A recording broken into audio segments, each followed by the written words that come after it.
Hello everyone, I am Sujoy. Welcome to English for all. Learn today, lead tomorrow. বেশি চিন্তা করে কোনো লাভ নেই, দুঃখ প্রকাশ করে কোনো লাভ নেই, বেশি বকবক করে কোনো লাভ নেই, কাউকে কষ্ট দিয়ে কোনো লাভ নেই, বেশি হেসে কোনো লাভ নেই, এটা কিনে কোনো লাভ নেই, ওখানে গিয়ে কোনো লাভ নেই। ডিয়ার লার্নার্স, আমরা আমাদের লাইফে এমন ধরনের কথা প্রায় বলে থাকি। আজ আমরা এই ভিডিওতে শিখব কোনো লাভ নেই এই কথাটি দিয়ে কিভাবে ইংরেজিতে সেন্টেন্সেস গঠন করা হয়। কোনো লাভ নেই এই কথাটির জন্য আমরা ইংরেজিতে ব্যবহার করব দেয়ার ইজ নো ইউজ বা দেয়ার ইজ নো পয়েন্ট। তাহলে সম্পূর্ণ সেন্টেন্সটি গঠন করার জন্য সেন্টেন্স স্ট্রাকচারটি হবে প্রথমে দেয়ার ইজ নো ইউজ বা পয়েন্ট, তারপরে ইন বসবে, তারপরে ভার্বের সঙ্গে আইএনজি যুক্ত হয়ে বসবে, তারপরে অবজেক্ট বসবে। Now let's take a look some examples to better understand. Before that please do subscribe this channel এমন ধরনের সেন্টেন্স স্ট্রাকচার সবার আগে জানতে।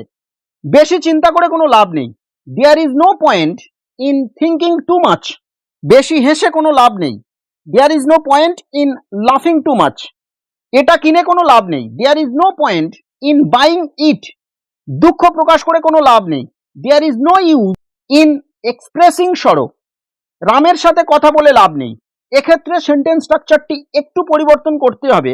কারোর সাথে বা কোনো ব্যক্তির সাথে কথা বলে লাভ নেই এমন বলতে হলে সেন্টেন্স স্ট্রাকচারটি হবে দেয়ার ইজ নো ইউজ বা পয়েন্ট, তারপরে ইন না বসিয়ে সরাসরি ভার্বের সঙ্গে আইএনজি যুক্ত করে বসাবো, তারপরে টু বসবে, তারপরে অবজেক্ট বসবে।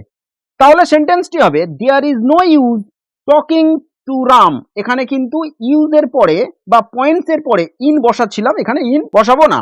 Here are some more examples for spoken English. Please so watch the video till the end. বেশি বকবক করে লাভ নেই, there is no use in babbling too much. ওখানে গিয়ে কোনো লাভ নেই, there is no point in going there. কাউকে কষ্ট দিয়ে কোনো লাভ নেই, there is no use in hurting anyone. বৃথা চেষ্টা করে কোনো লাভ নেই, there is no point in trying in vain. কেঁদে কোনো লাভ নেই, there is no use in crying. এই সেন্টেন্সটি আপনাদের জন্য। সঠিকভাবে সেন্টেন্স স্ট্রাকচারটি বুঝে থাকলে আপনারা এই সেন্টেন্সটিকে ইংরেজিতে লিখে আমার কমেন্ট বক্সে জানাও। Thank you for watching.